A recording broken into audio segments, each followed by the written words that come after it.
It looks like my studio exploded.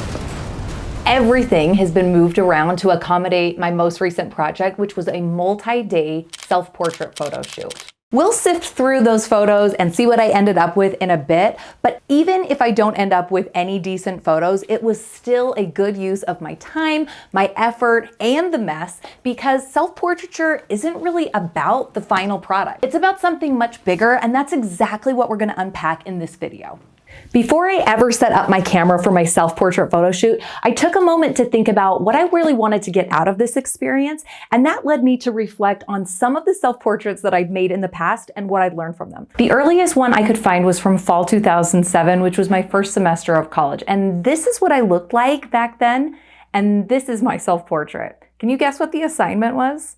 I absolutely loved this assignment. It was so fun to imagine how my physical attributes would change over time. But honestly, if I were given this assignment now, 16 years later, I would have a completely different approach. Have you seen that movie Sliding Doors, where Gwyneth Paltrow gets on a train and the movie follows that timeline and she misses the train and it also follows that other timeline? I think it would be so cool to create a pair of futuristic self-portraits that explore different paths, whether stemming from a seemingly insignificant decision or a huge life-altering event. Planning and creating self-portraits is a beautiful way to reflect on where you have been and where you're going.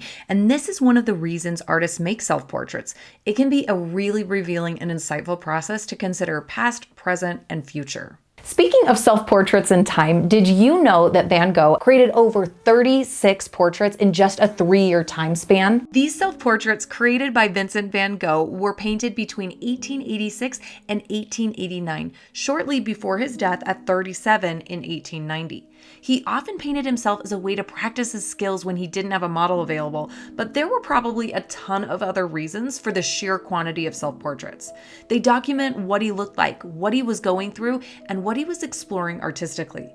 I think the one with the bandage on his ear is probably my favorite, and I love that he didn't skip over this dicey part of his history. Would you ever create this many self-portraits?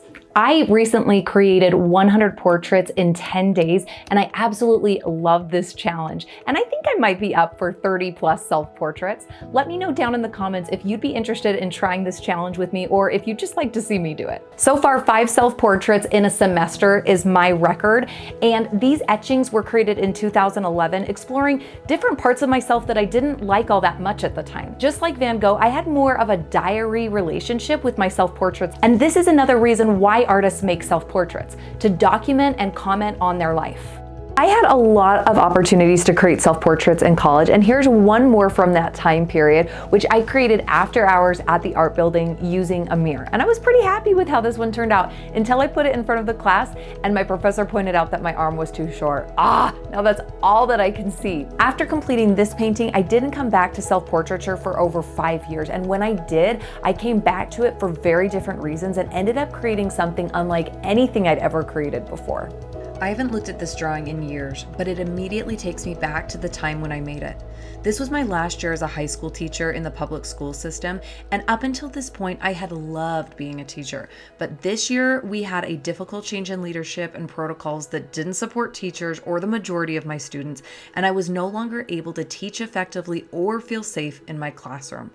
At the time, I felt heartbroken, silenced, enraged, and so many other emotions. And making this portrait allowed me to name and process those feelings, which was incredibly therapeutic. And this has been a reason artists throughout history have made self-portraits, to process big emotions.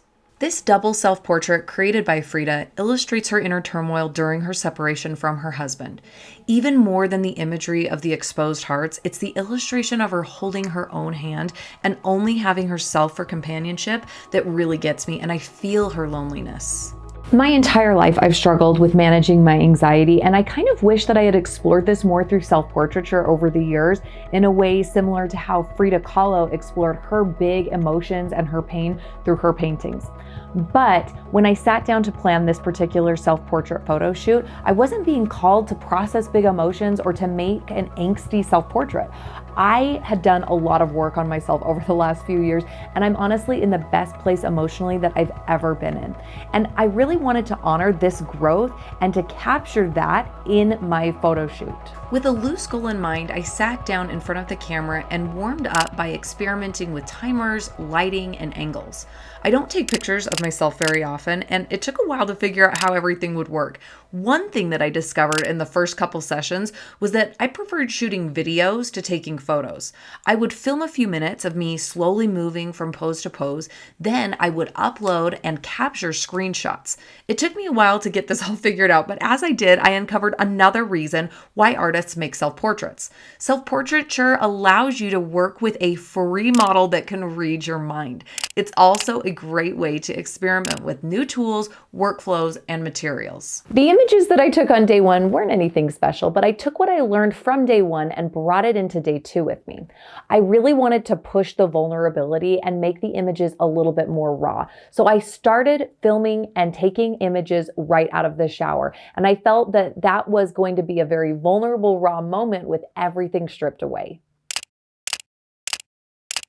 I am regularly uploading my photos and taking a look at what worked and what didn't so that the next set of photos can be informed by what I learned. This next round, I was just planning on getting ready in the bathroom, but I noticed that the lighting was fantastic here. One thing that I found really interesting with my hair wrapped up drying was that it changed the way that I viewed my face. I am used to having a big identity with my hair. It's kind of a distinctive characteristic, and posing and taking photos of myself with my hair completely wrapped up and not visible changed the way that I saw myself. And this is another reason why artists take photos of themselves, to do some active self-discovery and to reveal parts of themselves that even they didn't know were there. But of course, when my hair was dry, that became a big part of another photo shoot, and I used my hair like a prop. As an artist that predominantly draws and paints, I love capturing shapes in hair and using hair to create movement through the piece. So this, combined with hair being kind of a big part of my physical identity, made it very natural to use my hair as a physical prop in my photo shoot. I particularly liked this moment when I flipped all of my hair in front of my face and started peeking through it. As I was editing these photos, my kids came in and go, "Ah, you look like a witch." And I kind of love that even more. And I'll show you those photos along with some of my other favorites at the very end of this video. So far, we have talked about several reasons why artists make self-portraits, which include reflecting on the past, present, and future, documenting the passage of time, self-reflection, self-discovery, and even the opportunity to work with a free model that can read your mind. But none of these tap into the biggest reason why artists make self-portraits and why I think you should be making semi-regular self-portraits regardless of your artistic ability. I have had this reoccurring conversation with a friend at my yoga studio, and we both love yoga. We both have done our teacher training, so we both can teach yoga, and she hasn't started teaching yet. And I check in with her regularly and I say, "When are you going to teach? I'm so excited to go to one of your classes." And she responds to me with a smile and a little bit of sadness and says, "Well, I really want to lose some weight first. I don't feel like I'm the right size to be a yoga instructor." And this just absolutely breaks my heart because she is beautiful inside and out. She has a wonderful, authentic personality and so much to offer, but she's convinced herself for whatever reason that she isn't worthy of following this dream yet. When I'm feeling at my lowest and least worthy, I have a difficult time getting out of bed.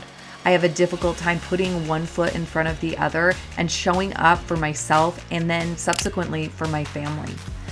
I thought I was completely done with this photo shoot, but I knew that I had to get back in front of the camera, and I did it after rolling out of bed. That moment that I hadn't even seen myself yet, that I normally wouldn't show anybody, and I am worthy in this moment too.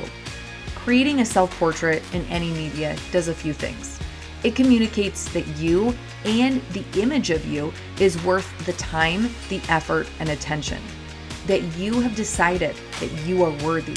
And the most valuable benefit from taking self-portraits and creating images of yourself is self-acceptance. Whenever we spend the time to do a self-portrait, we are honoring ourselves. We are saying that we matter, that we are worthy of being documented, that we are enough exactly as we are right now. I am planning on ultimately using my favorite photo references and creating some self-portrait drawings really soon. And this was inspired by the single most impactful thing that I have done in the last decade to improve my portrait skills, and that was doing the 100 Heads Challenge. I had so much fun, and I want to share that entire process with you right here.